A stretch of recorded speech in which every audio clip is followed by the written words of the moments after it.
안녕하십니까.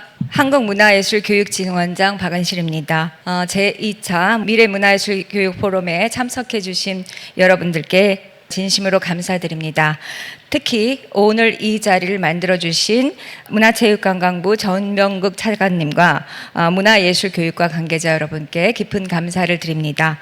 또한 이번 행사에 아낌없는 응원을 보내주신 반기문 재단의 반기문 이사장님, 또 국회 문화체육관광 상임위 위원장이신 홍익표 위원장님, 정성 교수님, 황보승희 의원님 진심으로 감사를 드립니다. 오늘 기조발제를 맡아주신 최진석 교수님께도 깊은 감사를 드리며 그 외에 다른 발제자, 토론자 여러분들께도 감사를 드립니다. 오늘 진행될 제2차 문화예술교육 포럼은 현재 우리 삶 곳곳에 녹아든 4차 산업혁명 시대 디지털 기술 혁명을 맞이하여서 특히 생성형 AI, 챗GPT를 비롯한 생성형 AI를 비롯해서 여러 기술적 변화가 우리 앞에 다가왔음을 의미합니다. 이제 우리 문화예술 분야와 문화예술 교육 분야도 더 이상 미뤄질 수는 없습니다.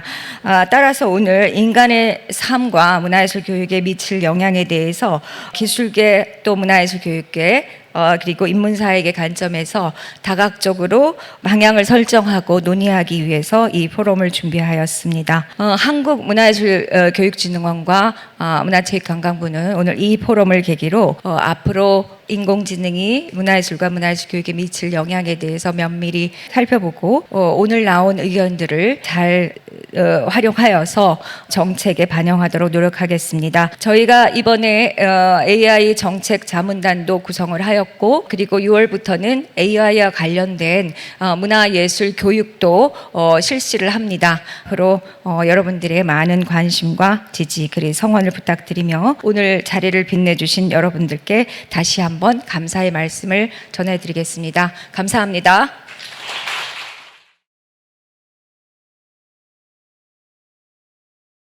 예, 안녕하십니까. 문화체육관광부 차관 전병국입니다. 2023년 세계 문화예술교육주간 첫 행사인 제2회 미래문화예술교육 포럼에 참석해 주신 반기문 이사장님, 그리고 국회 홍익표 위원장님, 또 행사를 준비해 주신 박은실 원장님과 관계자 여러분, 오늘 발제를 맡아주신 최진석 교수님과 전문가 여러분, 그리고 내외 기본 여러분 진심으로 환영합니다.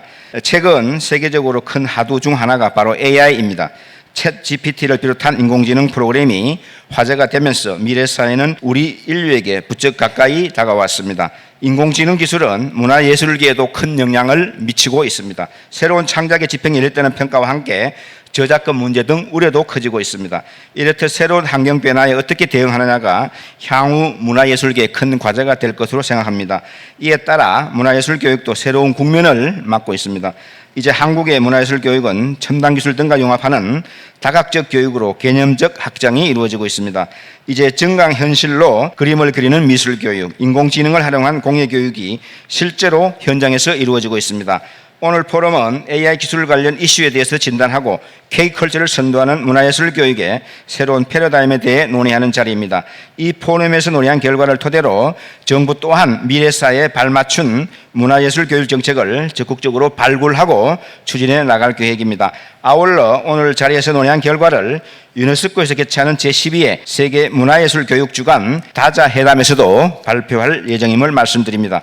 앞으로 정부는 문화예술 교육의 미래와 관련된 담론을 적극적으로 이끌고 나가겠습니다. 문화예술 교육의 미래에 대한 여러분의 식견을 나누고 다양한 분야 전문가들의 지혜와 경험을 공유하는 뜻깊은 시간에 함께해 주심을 다시 한번 감사드립니다.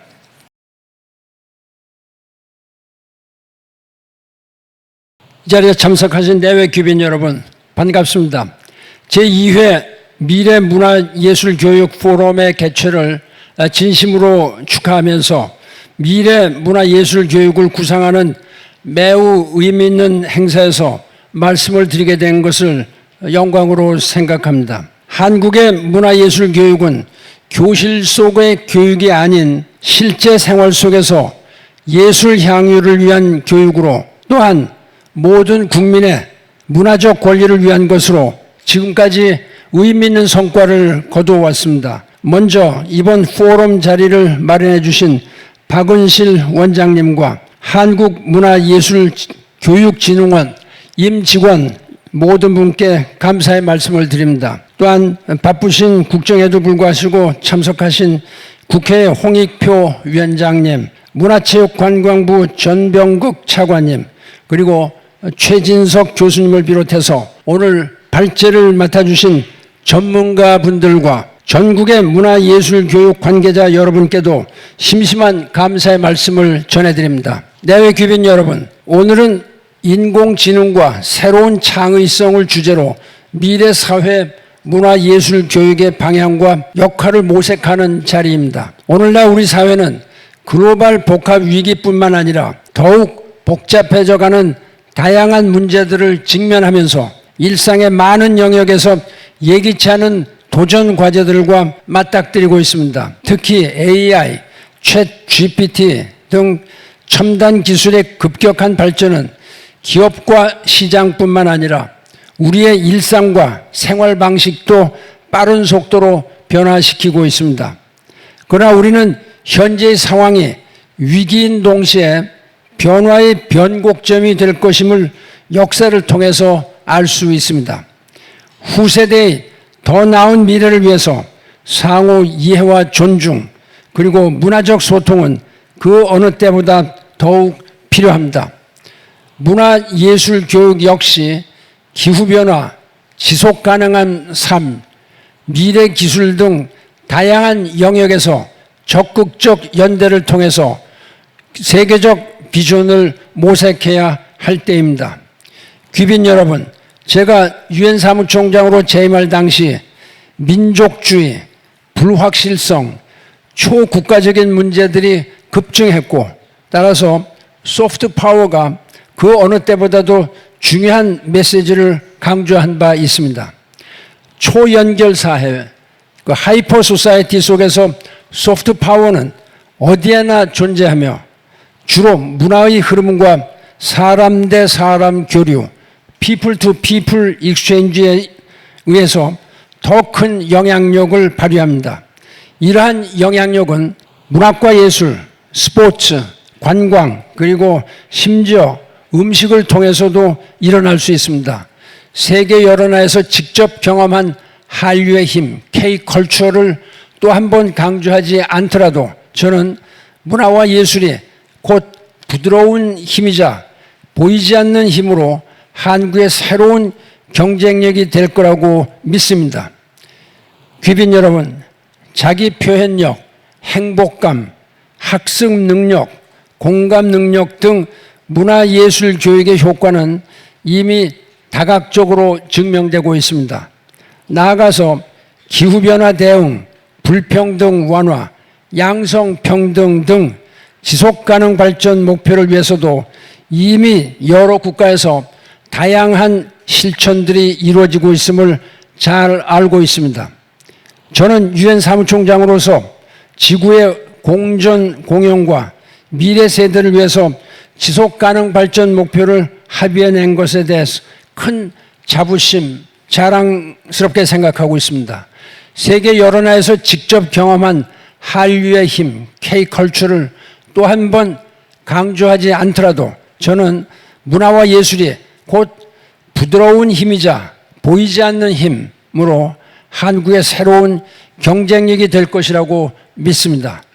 존경하는 귀빈 여러분, 자기 표현력, 행복감, 학습 능력, 공감 능력 등 문화예술 교육의 효과는 이미 다각적으로 증명되었습니다. 나아가서 기후변화 대응, 불평등 완화, 양성평등 등 지속가능 발전 목표 SDG를 위해서도 이미 여러 국가에서 다양한 실천들이 이루어지고 있음을 잘 알고 있습니다.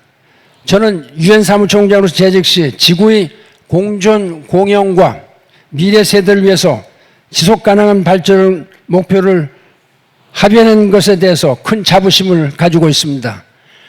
단 한 사람도 소외되지 않는다.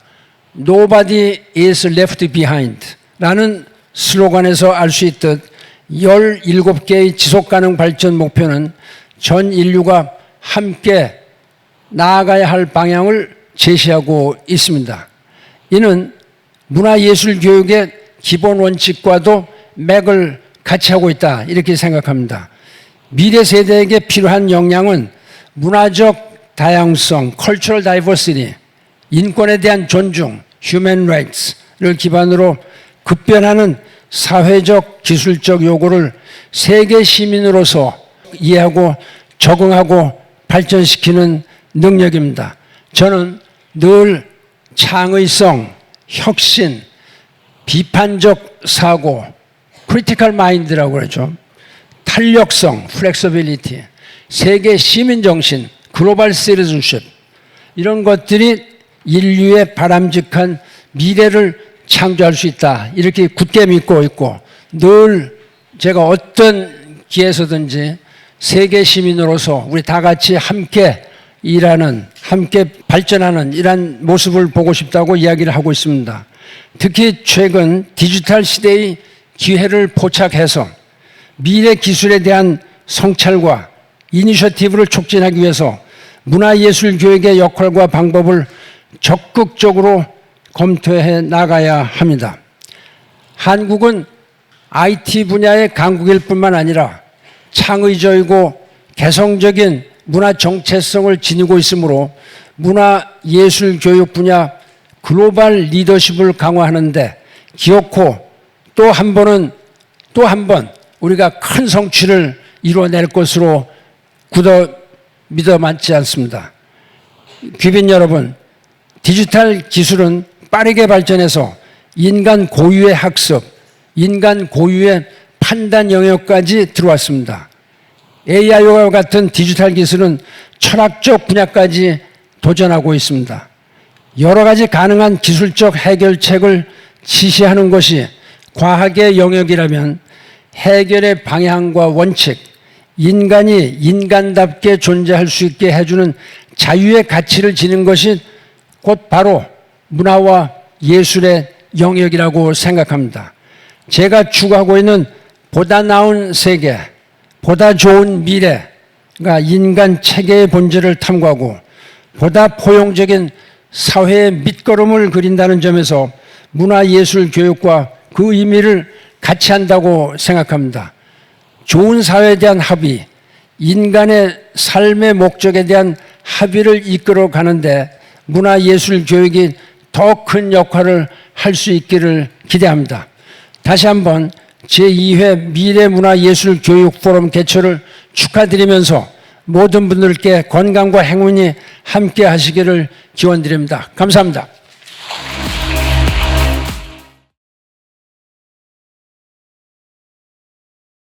네, 반갑습니다. 국회 문화체육관광위원장 맡고 있는 홍익표 의원입니다.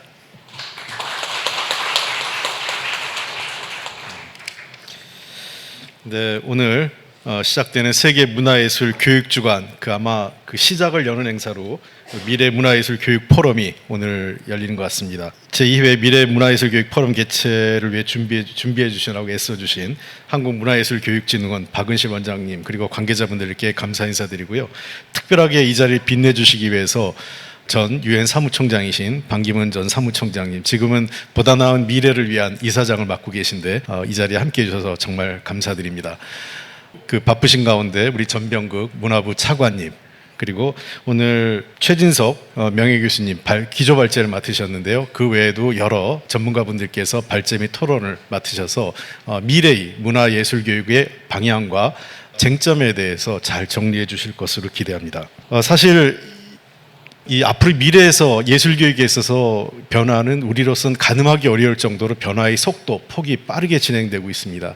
제가 한 책에서 읽었던 도시의 경쟁력이 뭘까 할 때 전문가가 제기한 게 3T, 세 가지를 제시했어요. 탤런트, 톨러런스, 그리고 테크놀로지를 얘기했는데 거기 뭐 탤런트는 당연히 아시는 것처럼 재능 있는 사람이 얼만큼 많이 모이느냐, 그리고 그 도시의 기술력이 얼만큼 되느냐, 또 톨러런스는 포용력이죠. 얼마나 포용력 있는 도시가 재능 있는 사람을 인재를 모을 수 있기 때문에 미래 도시의 경쟁력을 3T가 좌우한다고 했는데, 저는 앞으로 미래 예술 교육도 비슷하다고 생각을 합니다. 미래 예술 교육의 핵심은 저는 첫째는 디지털이라고 봅니다. 디지털 시대에 우리가 어떻게 적응해 나갈 거냐. 그리고 두 번째는 예술 교육뿐만 아니라 모든 교육에도 동일하게 적용되는데, 어떻게 창의적으로, 지금까지에는 우리가 빨리 과거의 지식을 습득하는데 아주 익숙했습니다. 인간의 문명의 발달이 한 기원전으로부터 봐서 기원 후, 그러니까 소위 예수 탄생 이후에 AD로만 봐도 지금 2000년이 넘었는데, 가장 급격하게 발달된 게 인쇄술의 발달이죠. 인쇄술의 발달 이후 우리가 과거의 지식을 축적하고 전수하는데 시간이 짧아지면서 굉장히 우리의 문명이 발달한 것처럼, 아마 우리 시대에서 기존에 저희 세대만 해도 배웠던 것은 과거의 지식을 습득하고 반복적으로 익히는데, 외우는데 중점이었다면, 앞으로는 그렇지 않을 겁니다. 옆에 챗 GPT가 물어보면 다 가르쳐 주는데 외울 필요가 없겠죠. 어떻게 그것을 잘 활용할 수 있게 창의적으로 자기의 재능을 활용할 수 있는 방법을 교육을 통해서 배울 거냐 하는 게 두 번째라고 생각하고, 세 번째는 저는 아까 다양성과 관련된, 포용성과 관련된 교육 융복합이라고 생각을 합니다. 어떻게 여러 가지 기술들, 그다음에 여러 가지 학문체계, 그리고 다양한 사람들의 생각을 모아서 다층적이고 복합적인 사고를 할 수 있는 것으로 나갈 거냐 하는 게 미래 문화예술 교육의 핵심이지 않을까 생각을 합니다. 실제 제가 최근에 관심 있게 보고 있는 책 중에 하나가 고대 그리스 로마 문명을 많이 보고 있어요. 책을. 왜 그러냐면 과거 헬레니즘 시대에 문화예술의 또 우리 인류 문명의 발전이 지금에게 주는 시사점이 많이 있다고 생각을 합니다. 알렉산더 대왕의 정복 전쟁으로 시작된 전쟁이 동서양의 문명이 융복합됐고, 서양의 입장에서 얼마큼 새로운 동양의 문화를 포용적으로 받아들일 거냐 하는 고민들, 그리고 더 나가서 그러한 것들을 받아들이는 과정에서 그 전문성, 그리고 사람에 대한 휴머니즘에 대한 중요성이 강조되기 시작했죠. 그러니까 신들의 시대에서 사람의 시대로 전환되는 과정이었다고 생각을 합니다. 과거의 총괄적인 철학의 시대에서 논리학, 윤리학, 물리학, 자연과학 등으로 분화되는 시대도 바로 헬레니즘 시대를 거쳐서 있었다면, 바로 지금 우리가 맞닥뜨리고 있는 인공지능 디지털 시대는 그러한 보다 전문성으로 분화되는 시대, 그리고 그러한 것들을 또 융복할 수 있는 훨씬 더 어려운 과제를 저희한테 주어지고 있다고 생각을 합니다. 문화예술 역시 마찬가지입니다. 이제는 AI를 통해서 보다 복사나 모방이 훨씬 더 자유롭게 이루어질 수 있습니다. 과연 그 과정에서 창작자들의 저작권을 어떻게 보호할 것이며, 또 실제 AI나 이런 디지털 기술에 의해서 복원되거나 만들어진 예술품과 사람이 만든 예술품의 가치를 어떻게 평가할 거냐 하는 문제, 이러한 것들은 저희들에게 새로운 도전과 숙제라고 생각을 합니다. 그렇지만 우리에게 주어진 디지털 기술, AI를 기반으로 한 디지털 기술을 회피할 수도 없고, 우리가 마냥 주저할 수도 없습니다. 다가오는 과학기술을 누가 적극적으로 받아들여서 새로운 과학기술에 기반한 문화예술의 토대를 만들 거냐, 누가 다가오는 세기의 문화예술의 방향성을 결정할 거냐 하는 것이, 저는 문화예술의 그 나라의 경쟁력, 더 나아가서는 세계 트렌드를 만들어낼 거라고 생각을 합니다. 대한민국은 문화예술 분야에서 그 어느 나라보다 선도적인 역할을 했습니다. 소위 K컬처라고 하는 그 브랜드는 대한민국을 상징하는 브랜드가 되었습니다. 많은 사람들이 대한민국의 어떤 사람은 잘 몰라도 BTS도 알고 있고, 대한민국의 기생충과 오징어 게임을 알고 있습니다. 그것이 주는 의미는 대한민국에 대한 평가를 달리했습니다. 문화예술 쪽에 선도하는 국가에 대해서 유럽의 많은 국가들, 우리가 흔히 선진국이라고 하는 나라들이 한국을 바라보는 시각이 달라졌던 거죠. 이제 우리는 지금까지의 성취가 아니라 그걸 뛰어넘는 새로운 도전과 미래로 나가야 될 거라고 생각을 합니다.